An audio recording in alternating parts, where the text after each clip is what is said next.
Shadows. Radiation's a big one. They're saying, again, I got pictures. The Earth has a magnetic field to it. Okay, the magnetic field keeps away the bugs, the radiation bugs. a certain size. Huh?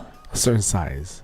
Oh. After a certain size, they get in. The Radiation, comets. Yeah. But It protects. But the radiation, the magnetic field is mostly for the sun's radiation. So like, if a solar flare comes our way, a lot of it gets pushed away by the freaking magnetic field. You know, it has to be really powerful to hit us. That's what I'm saying. If it does hit us, though, ooh, we're in big trouble. Okay. Cancer's gonna be a theme. So imagine the ball of Earth. And there was a flare up in the 90s. Go. Yeah. Imagine the ball Earth with a donut, like a Dunkin' Donuts going around the Earth.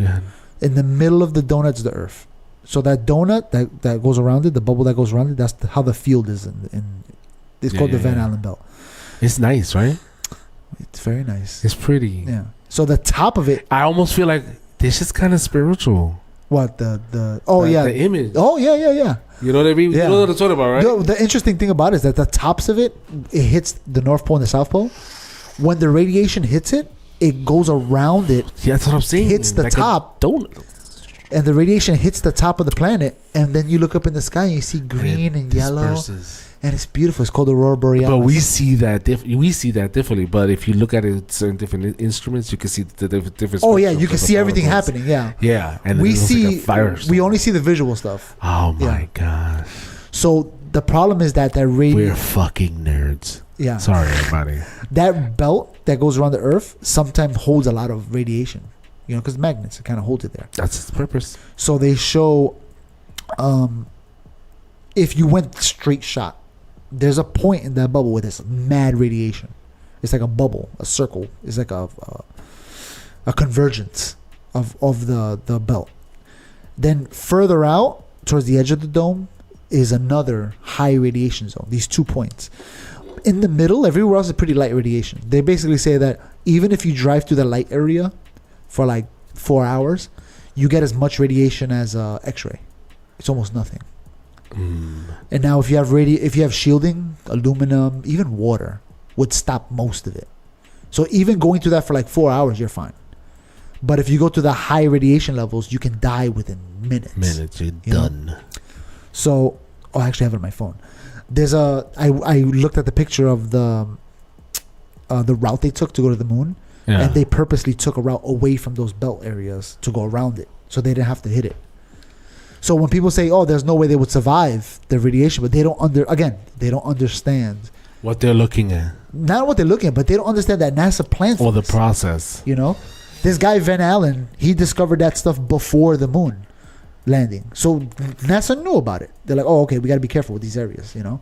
So remember, years before that, we've been sending satellites into space, watching, testing things, looking up stuff, so we know what's going on up there, you know, before we send anything up there.